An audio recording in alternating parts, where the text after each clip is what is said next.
Mr. Bartle, how do you see the future of Pinal County if the water rights issue isn't resolved? And your thoughts on how to resolve the problem?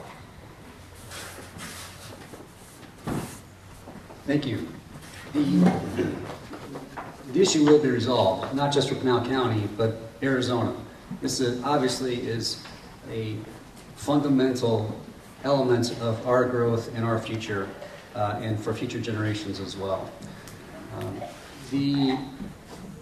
Given its importance, there obviously are a lot of very, very smart, interested stakeholders working on this issue.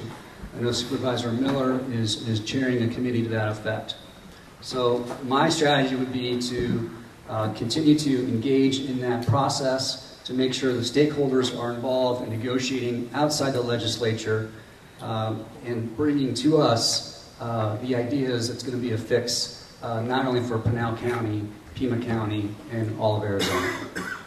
Thank you. Yes. I'd like to make a comment on the HERF issue.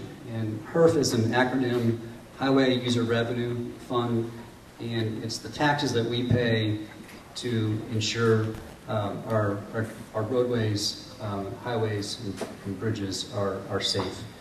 And it is absolutely imperative that we draw a line in the sand and make sure that the legislature and the governor knows how important it is that these funds are sacred to our local communities and how important local control is.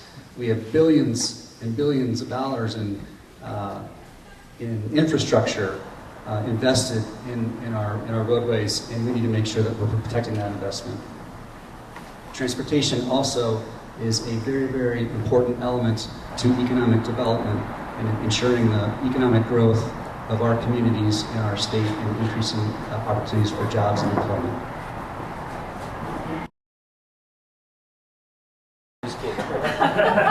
How are we going to stop the drain in our hospitals of patients and illegals that don't pay their bills?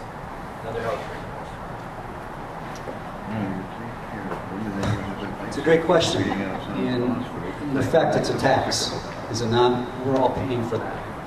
And I think one of the, for all the challenges and for all the negatives affiliated with the restoration of Medicaid, I think one of the positives that is going to come from that is the fact that folks are going to be covered in that other taxpayers and ratepayers will not be subsidizing that to the point that we have been in the past.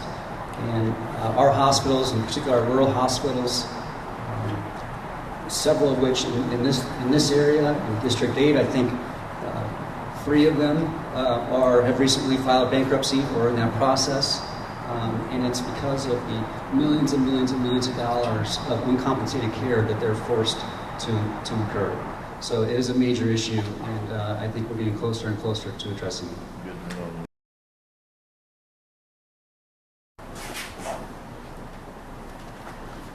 Also on the budget, it's incumbent upon every single one of us to elect people to office who are fiscally responsible and who will not stand for us spending more money than we generate.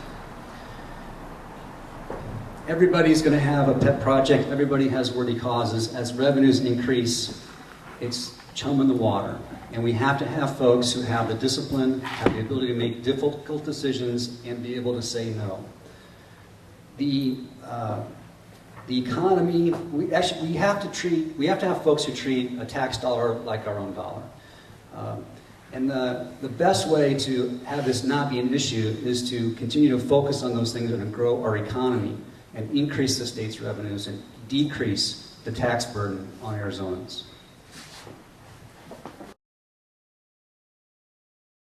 Next question. What is your stance on immigration reform? My stance on immigration reform is very simple. We have to stop the flow. We have to stop the flow of illegal immigration. First and foremost, nothing else matters until we accomplish that objective. I'm going to address both the regulation and the K-12 questions. If anybody wants to see great examples of where we can get rid of some regulation, look at Article 15. I'm honored to serve on the school board in Maricopa, and it is amazing the bureaucracy that is in public education. There's a lot that we can do to improve that and improve the return on investment for taxpayers. We need to do everything we can to improve student achievement and relevant student achievement, helping those kids get in college, succeed in college, but also in their careers. And college is not an immediate option.